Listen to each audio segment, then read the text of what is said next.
Hello, and welcome to Stasis Pod, the Beast Machines podcast. I'm Rob. I'm Jen. I'm desperately unable to transform anymore, and also Alex. And I'm David. Today we are looking at the second episode of Beast Machines, Master of the House, Keeper of the Zoo. Ooh. Yeah. Ready to relieve him of a sou or two. all I can think of is George Costanza getting that stuck in Elaine's father's head in that episode of Seinfeld. Which leads to possibly the only on-screen incidents of Lawrence Tierney singing show tunes. He's the big old bald guy from Reservoir Dogs. Ha. Reservoir Dogs? Oh no, You've seen David. him in... I've seen him in movies. This is like you how... were just talking about Canada missing the 90s. This is like how David hadn't seen The Big Lebowski until, last year. 2 years ago. Okay, 2 years ago. Then.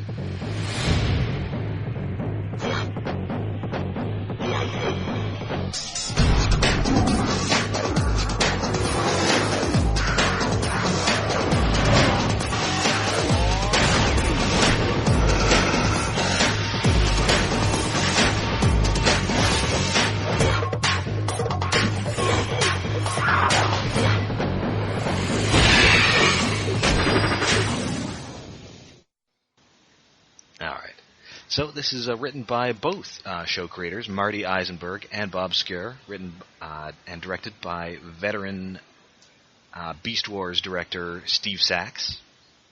No and baseball first aired player September 25th, 1999. Yeah, thankfully Steve Sachs did recover from being arrested for every unsolved crime in Springfield. Alright, so we open with training.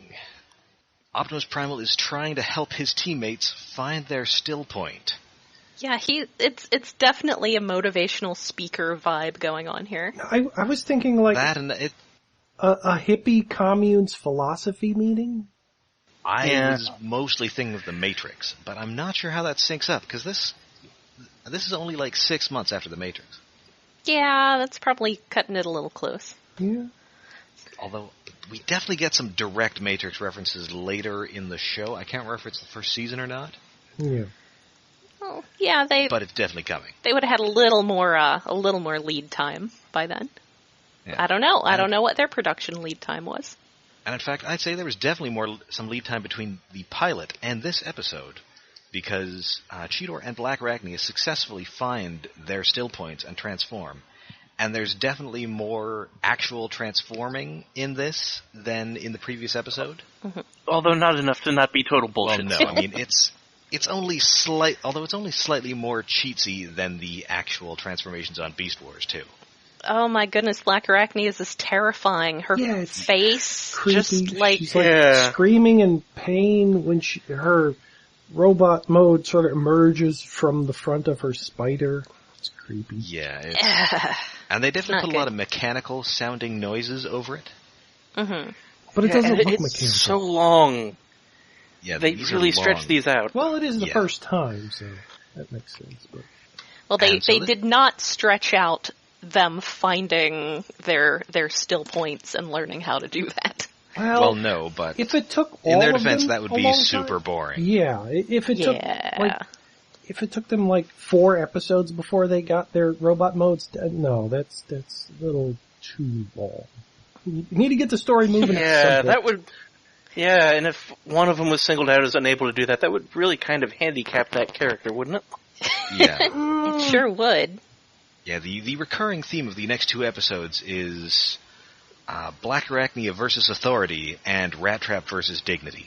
Yeah, man, poor Rattrap. Because the other 2 can do it, but Rattrap can't, which it makes sense that one of them would be worse at it, and Rattrap kind of is the least philosophical one. So also, his toy came out way later.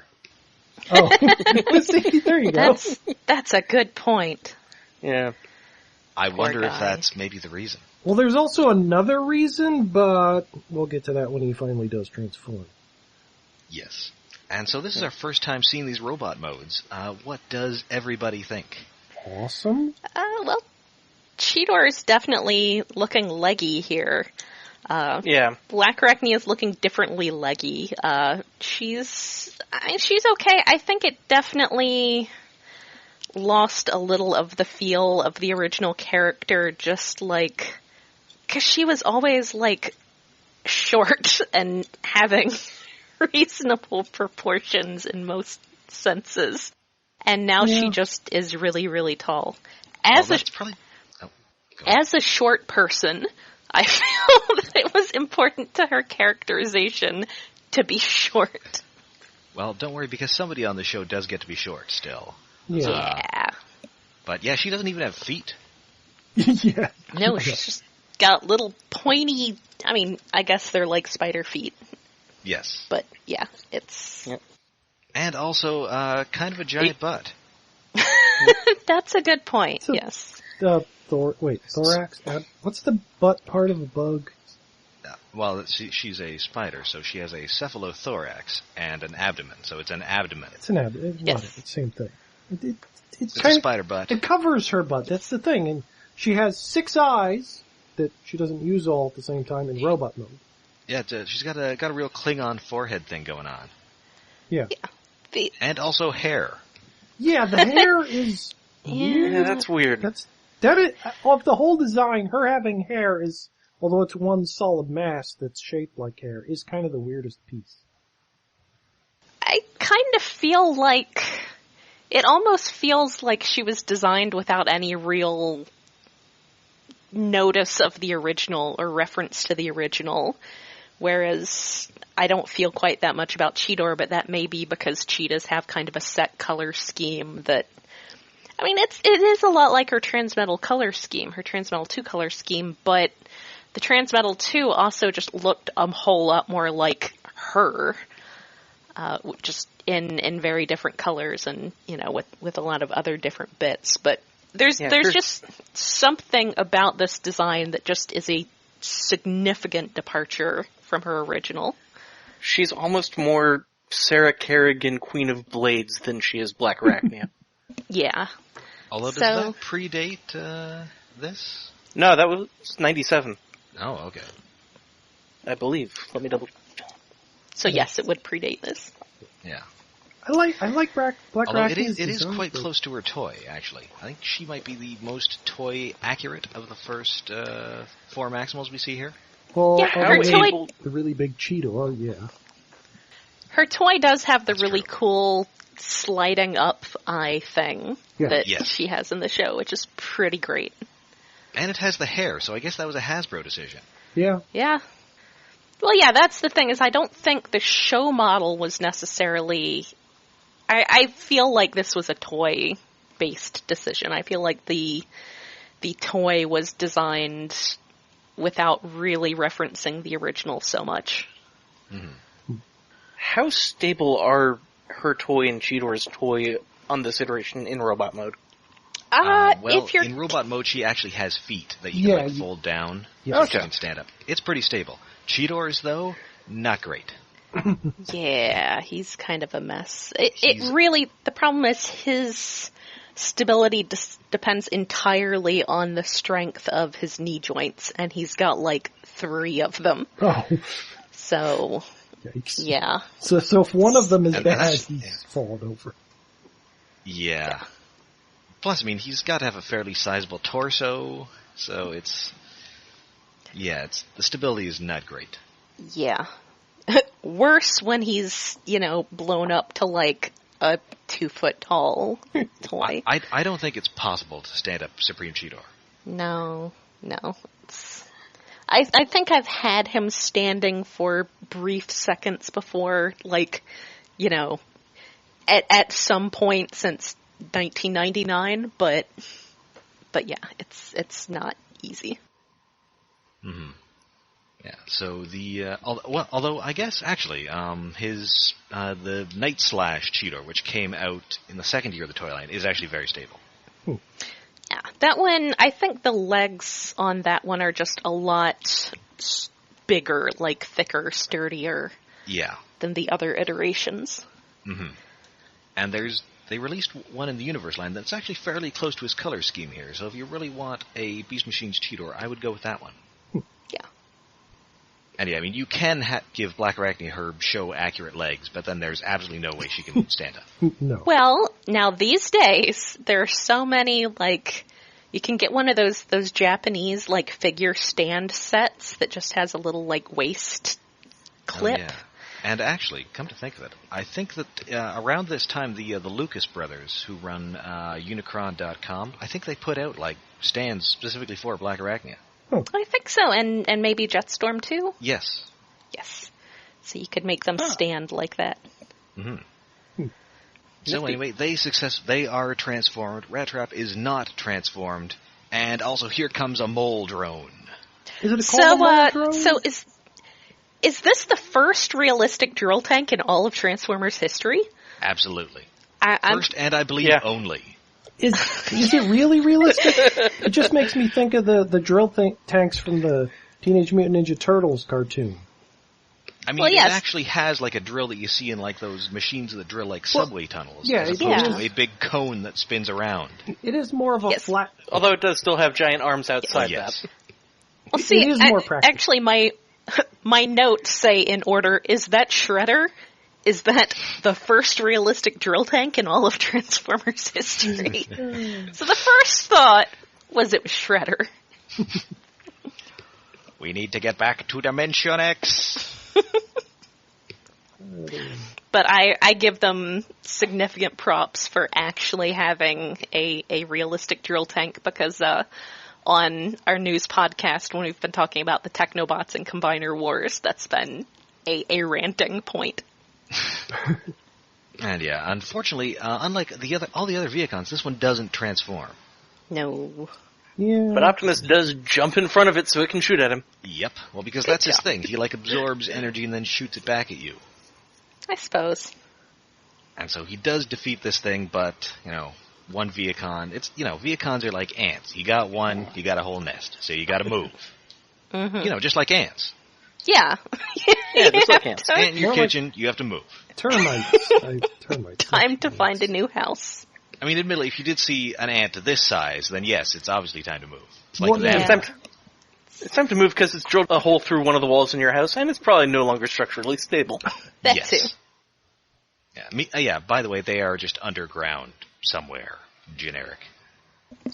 A cave or something. We're underground a lot on this show. Yeah. So they need to find a new base, and even though Cheetor wants to go up and see, find if anybody else is on this planet. It's up there. He seems to be assuming that there are others on this planet. I mean, you would assume that even if you were in a deserted location, there would be somebody else on the entire planet. Yeah, I mean, if you're in a post-apocalyptic wasteland, there's someone else out there. Somewhere. Yeah. On a planet that used to have billions or millions or however many Cybertronians, somebody else has got to be out there. We definitely hear billions later on. Okay. Wow. Anyway, so, yeah, in the first signs of the primal Cheetor conflict that we're going to get a lot of, so get ready for that. Primal overrules him, and he goes off with Rattrap to find a new base, and also sends Cheetor and Blackarachnia off to find a new base. Primal's being more of a jerk boss that, like, even at his angriest in Beast Wars, I don't think he was ever this much of a jerk. Yeah. I mean, this He's is getting kind a bit of, moody. I mean, this is a real desperate situation here. Yeah. Even that's at fair. worst on Beast Wars, they were, they had a base. They knew that they were up against a fixed number of Predacons. It was manageable. Yeah. As opposed to, where they've got the drone army, and they have no idea what's going on. No. But after getting chewed out by Boss Primal, my favorite scene in the entire episode, just the shadows of Blackarachnia and Cheetor walking along a wall. Oh, the glorious shadows on with the the show. Music, it's my favorite scene. It's a gorgeous scene. And I love how they're animating her legs for that. There's some really good direction. Yeah, it's gorgeous. And then I really like the next scene, too, where she's kind of emerging from this trapezoidal manhole cover. Not trapezoidal. Irregular hexagonal. Yeah, it's sort of manhole elongated cover. hexagon. Yeah. So anyways, Blackarachnia decides to take the Cheetor role in this episode, and decides that she's going to look for a base up in Cybertropolis. Cybertropolis is kind of a flat name, but I guess it works. I mean, remember the capital of Mexico is Mexico City. True, yeah. Fair enough. I guess. Yeah. On the one hand, yes. On the other hand, you can tell they didn't call Ben and ask what city names were. This is true. Yeah. Although we get some old city names like in the second season, I think, once they started looking stuff up. Yeah, there definitely gets to be a point where they clearly started looking stuff up. Yeah. It has not happened yet. Yeah, we're definitely getting stuff later in this season. But anyway, yeah, so Cheetor follows her up somehow, despite the fact that she's going up like this sheer vertical tube. Well, he's got claws in his little kitty feet, I guess. Or he's fast, and if there's anything the Flash has taught us, it's that speed is sufficient to overcome gravity. Also, he's shown being able to wall jump and wall run. Yes, but like when they're coming up, like she lifts up the sewer grate or manhole cover with her legs, and then you see Cheetor's head pop out. And at first, I thought he's riding on top of her, which would be weird. Yeah, it's a neat shot. Yeah. Yeah. It's a lot like this entire show. It's like the coolness of the shot is more important than the logistics of it. And next we get more Dutch angles. Yes. Yeah, this show is all about the coolness of the shot. Yes. And they are cool looking shots, so that's okay. Yeah. Yeah. Alright, so yeah, they get to Cybertropolis, which should be home to 10 million Transformers. But nobody's there, and the Cybertron info core has been completely deleted. Also, Cybertropolis does look a lot like the city that Cheetor was dreaming about way back in season 1, but just with a lot more polygons and better surfacing. Yes, it is a really nice looking cityscape. You get like neon signs, and there are roads everywhere. Mm-hmm. Yeah, it's a little bit of Tron, a little bit of Blade Runner. A lot more neon. Blackarachnia knows a lot about Cybertron for someone who's never been there. Yeah, I guess she read up on it? Question mark?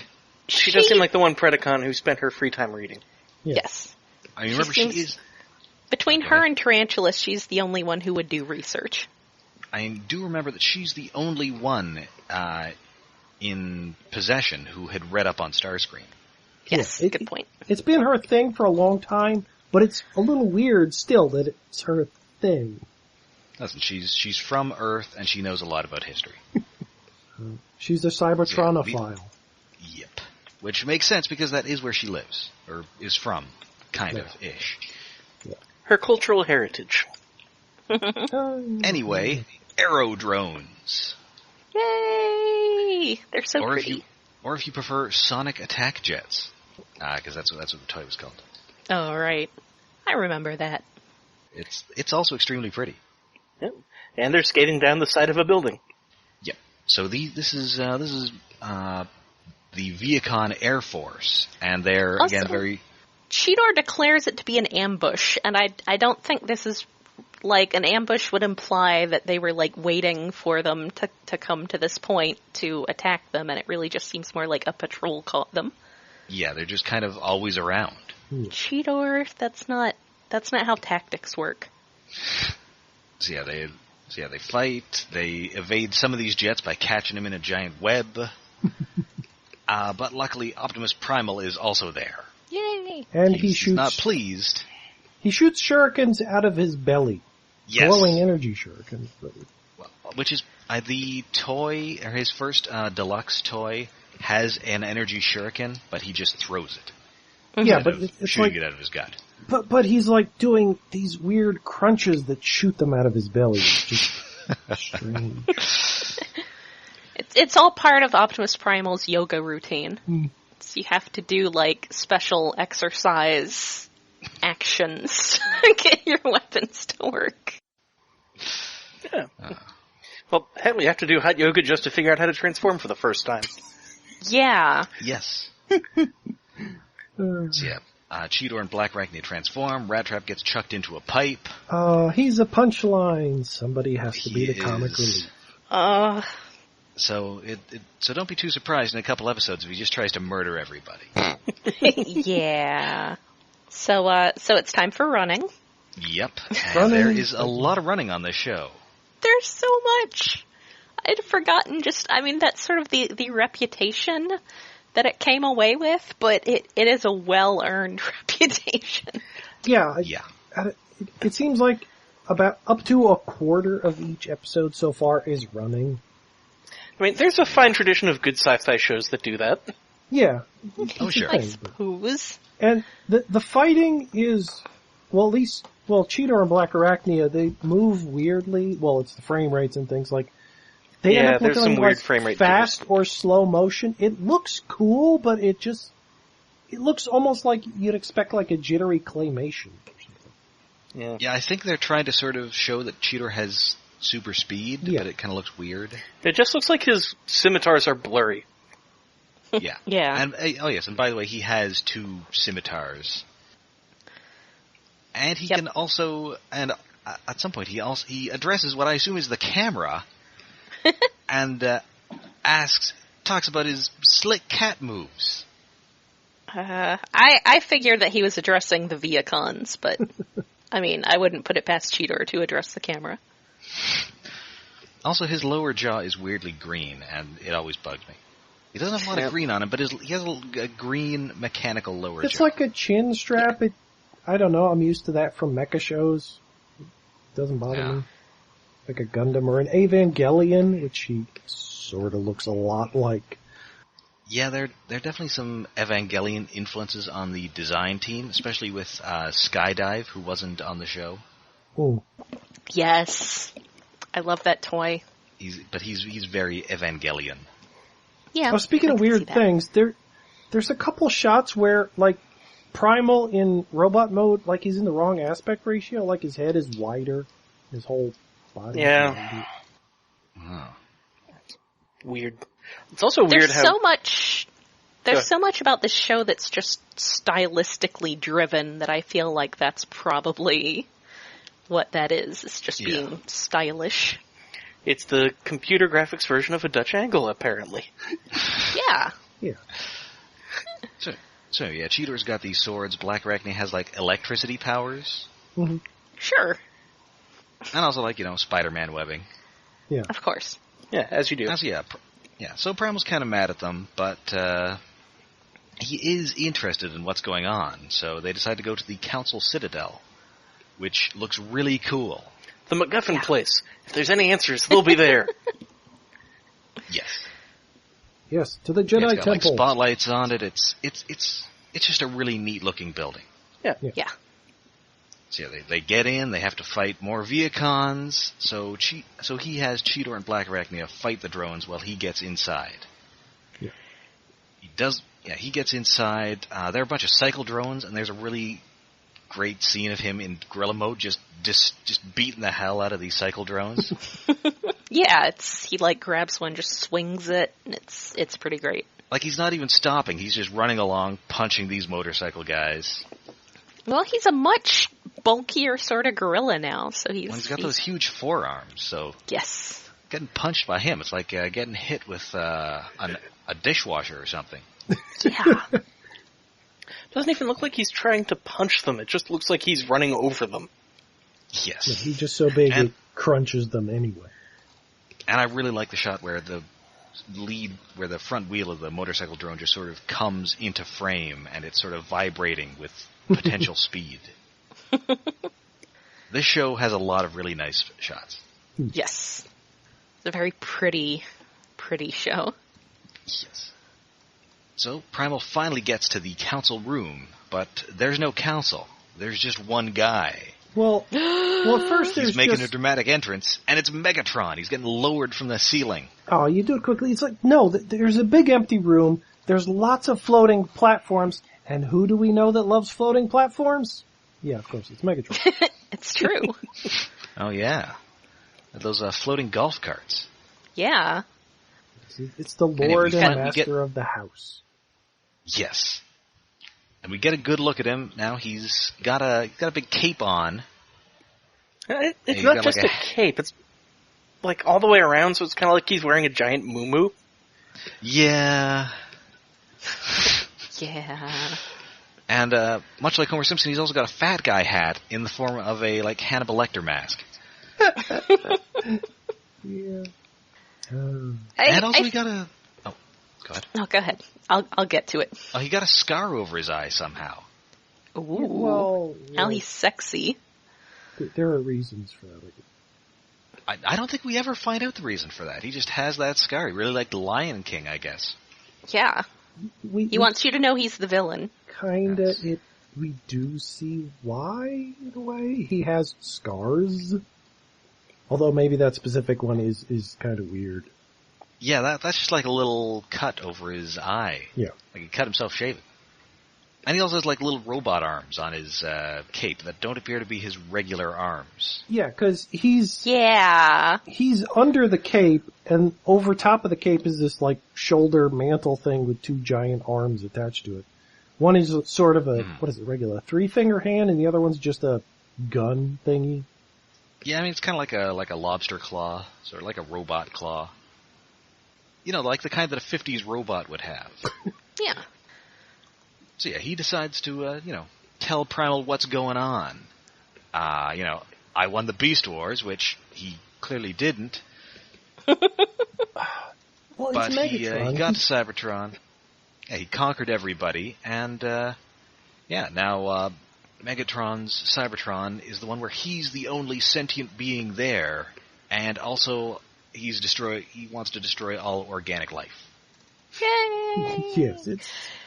I feel like the biggest, people complain about various other character differences, and maybe this is something that'll clear up, but there was a serious lack of yeses in Megatron's speech. Yeah. And there were a lot of places that felt like they should have them. Apparently that was a conscious decision by the creative team to make him a little less theatrical. Why would you... Oh, but he's gonna, lower... less theatrical in the scene where he lowers himself for a dramatic reveal. Yes, like the friggin' Phantom of the Opera. And then brings up this giant video monitor to give Optimus a PowerPoint presentation about all his awesome new toys. But he Plus, needs he's got to all be those less black velvet theatrical. paintings on the walls. Yeah.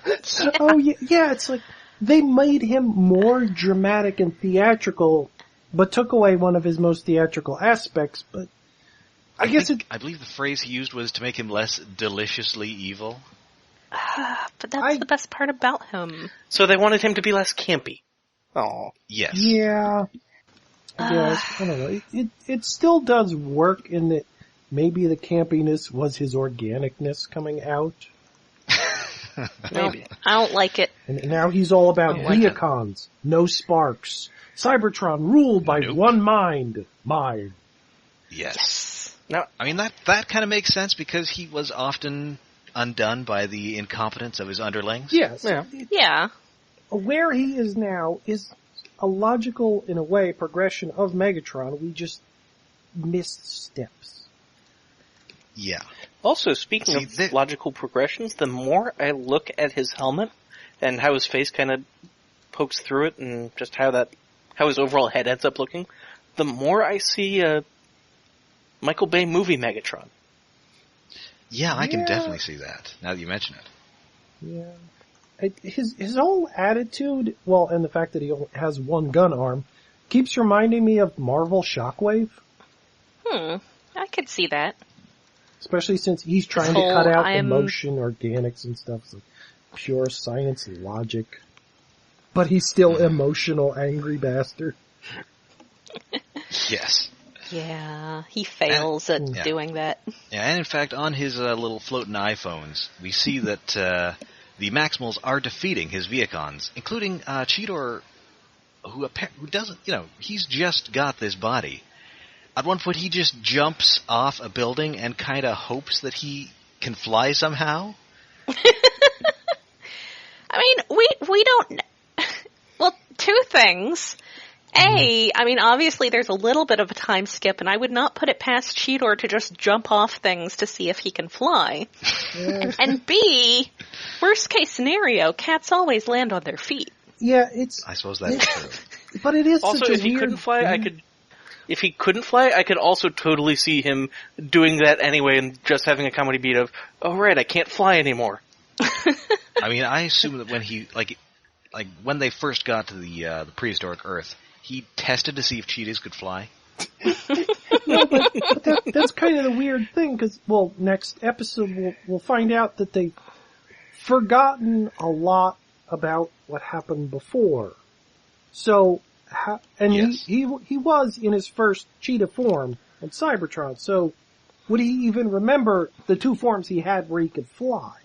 That is a good question. Yeah, that is a good point. I feel like that whole memory loss thing was not made nearly as much of until, like, episode 3 as it really should have been. Yeah, it's fuzzy. Because they've forgotten what they've forgotten, so... I guess that's true. And they're in a stressful situation. It's just... dissecting this episode by watching it is like I'm finding plot holes in a show I really love. Sorry. Yeah, so anyway, Megatron hulks out, seeing this defeat, and turns back into his dragon mode, except he's clearly been trying to get the organics off it. Yeah, which is like, maybe that's where the scar came from, maybe there was some organic there or something, but Has he been self-harming? Yeah, yes!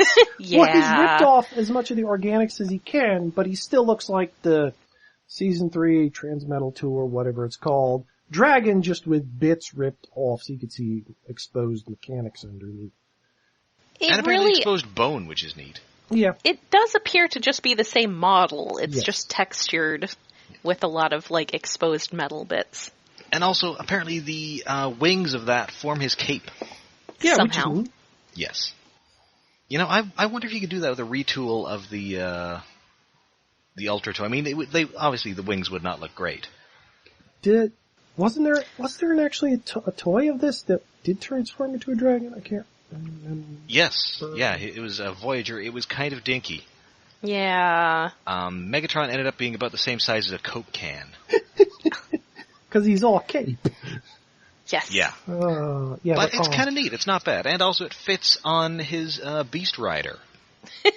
So I can We'll ride talk his about dragon Beast Riders head. later. Will we? Megatron. So after Primal tells Megatron he can't multitask and he just freaks out and turns into beast mode, Megatron is a self-hating beast. Yes. Yeah. Weird. Oh man, there's like deep psychological stuff here that just totally passed me by first time. Yeah. But of course he manages to get control and also mocks Primal because, all those sparks that are extinguished. So, billions of people. So Megatron is saying here that he killed billions of people. Yeah. Yep. And it's all your fault for losing the Beast Wars. That is victim blaming. That is not right. Well, no, but neither is apparently killing billions of people. He's like Robot Hitler times like 1,000. Yeah, okay. Yeah, but his I goal suppose is to victim blaming is the least of his sins. Well, he is the bad guy, so he's trying to make Primal as angry as he is. And it works. Yes. Boy, does it work. Oh, but... And then also, he's shocked when, after dropping down a giant garbage chute, he remembers, alright, Optimus can fly. Well, that's not before we get another scene with a collapsing bridge. Oh, yeah. Yay! And this time, it's supposed to look normal when it collapses into clearly, rectangular pieces, because it's all these floating platforms. Yeah. Oh, if only it was over a river of magma. Well, it turns out there's not a lot of magma in Cybertron. Spoilers. Well, they could have I guess we're liquid finding that heated out. energon or something. Well, we're going to find out what's in that core. Uh-oh. You'll be surprised. But we get a solid Gary Chalk Megatron! Yes. Yes, we do. And then Good the other stuff. Maximals come in, and Rattrap wants to vamoose. And he actually successfully does something by unscrewing a screw. Yeah. 2 screws. Poor Rattrap. Yes, I two screws. choose to believe that all of this is just because he's so traumatized by everything that's happening. Yeah. I mean, he becomes considerably more competent later in the show. Yeah, well, it's the virus messing with them. It has changed them slightly. Yes, and certainly he was a guy who relied very heavily on his gadgets. Yeah. Yeah. And he's lost that. Well, yes and no. I mean, he always had the ability to improvise, too. That's true. Yeah. But it's easier to improvise when you have things stored in your forearm. True. Mm-hmm. So many things. Yes. So yeah, Primal explains that, this happened because I didn't stop Megatron, so now I've got to fix that. Oh, Primal. Oh, Primal. And, yeah, that is the episode. Can't just blame yourself. There is the Viacons, when they're trying to chase them into the trapdoor, they get crushed, and one of them, there's a nice comedic bouncing wheel. Yes. Oh yeah, it's great after they jump into the garbage chute Flyboy. Yes. There is some great just Viacon three stooges destruction into it. Yeah. And so so now we know a little more about what's going on. Megatron's in charge. All those guys we've been fighting are drones. And also everybody else on Cybertron is dead, ? Well, they're gone. Maybe. I mean, he's Megatron says their sparks have been extinguished.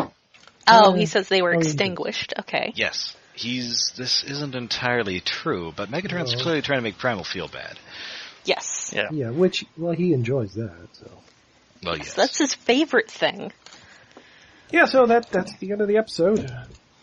Yeah, so we know a little more, but this show is very much a serial. Yes. Like, you would have trouble getting, even coming in this episode, you'd have trouble knowing what was going on. Yeah. And I have a theory as to why they went in this direction. Okay. So this is 1999. What else have you got in the, what other, action cartoons are popular right now? You got your Gundam Wings. Uh-huh. Your Fox Kids was also showing Escaflowne around this time. Digimon was pretty serial. Oh, yeah, and these are all, very serialized shows. And they sort of appeal to a slightly older audience, and I think that's what they were trying to target. Yeah. So it's sort of like why Transformers the movie had all this cursing all of a sudden and people blowing up. It's when Transformers tries to appeal to that slightly older audience. Mm-hmm. And also those sort of dealt with more, themes that would not be found in your typical animated fare earlier in the decade. Yeah.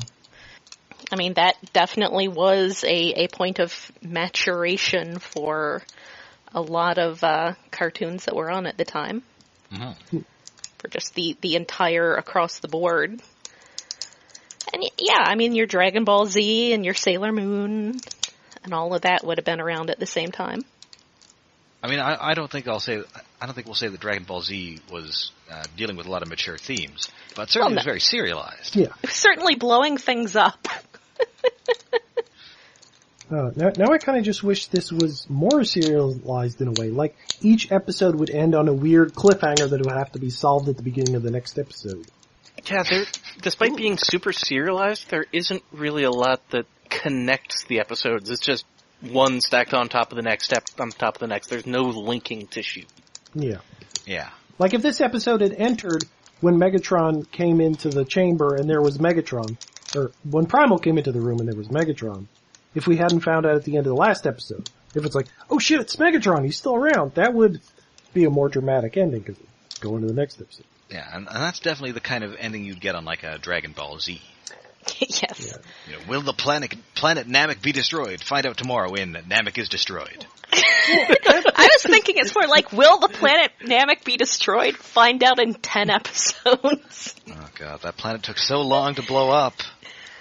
I swear there was one episode where they state that it's going to blow up in 5 minutes, and at the end of the next episode it still hasn't blown up. Yeah, it's like, no, they say like 3 minutes are left or something. Yeah. That's because Dragon Ball has immensely long fights and everything is drug out as slow as you possibly can to match a manga. So are we actually seeing those fights in, like, slow motion so that we can perceive them as humans and not as, like, space monkey people? Well, to some degree, yes, because the power levels, they go up and Goku's moving super fast and whatever. Go over 9,000. Speaking of, stay tuned for next episode. Yeah. there are things in common. Yes. Other than, what's his face? Ian Corlett. Yes, well, there are all sorts of beast VAs on that show. Oh, yeah. Probably more than Scott McNeil as Piccolo. I believe that Terrorsaur and Scorponok are the two Home for Infinite Losers guys. Oh, yeah. At least one. And one of the guys is just Terrorsaur. Yeah. Yes! I think he's even red. Well, one of them is. Yep. Alright, so that is the end of Master of the House, and sadly, probably my last opportunity to do show tunes on this show, but stay tuned. Aw. I'm sure life will find a way. But until our next episode, you can find us all over the internet. We are on Facebook at facebook.com/stasispod. We are on Twitter at @stasispod. And we're on Tumblr at stasispod.tumblr.com. And our RSS feed is hosted by iaconunderground.net.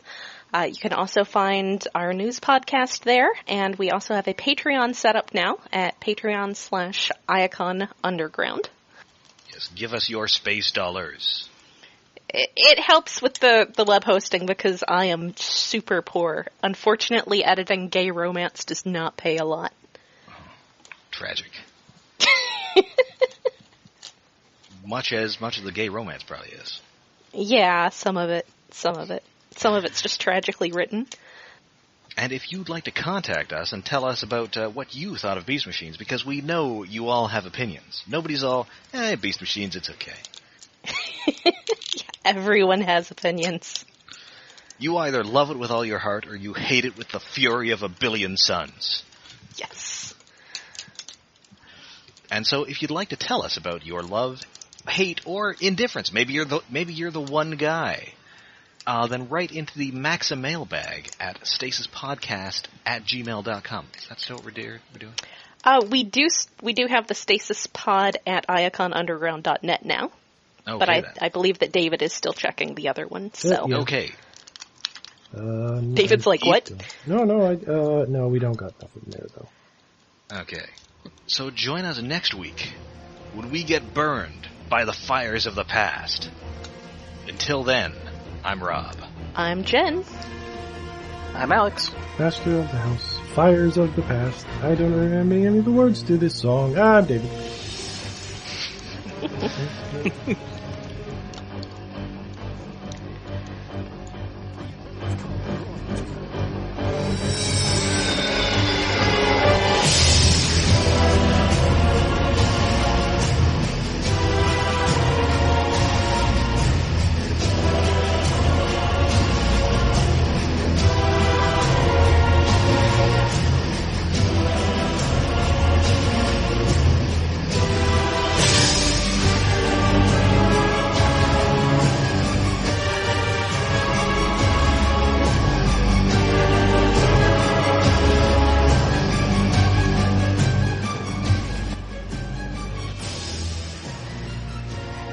I was thinking of going and making a hot pocket, but I'll be fine. I was at that point when we were getting started where I had eaten like a small meal like 3 hours ago, so I was like, am I hungry? Not really, but I might be. But no, I think I'll be fine. I'm on Weight Watchers, so I'm kind of at the point now where I no longer need food to survive. I need to get on a diet. It's terrible, but I would recommend it. I've lost like 13 pounds. Oh, I've been on the verge. Oh shit, did I disconnect? Hello? Ah, I disconnected.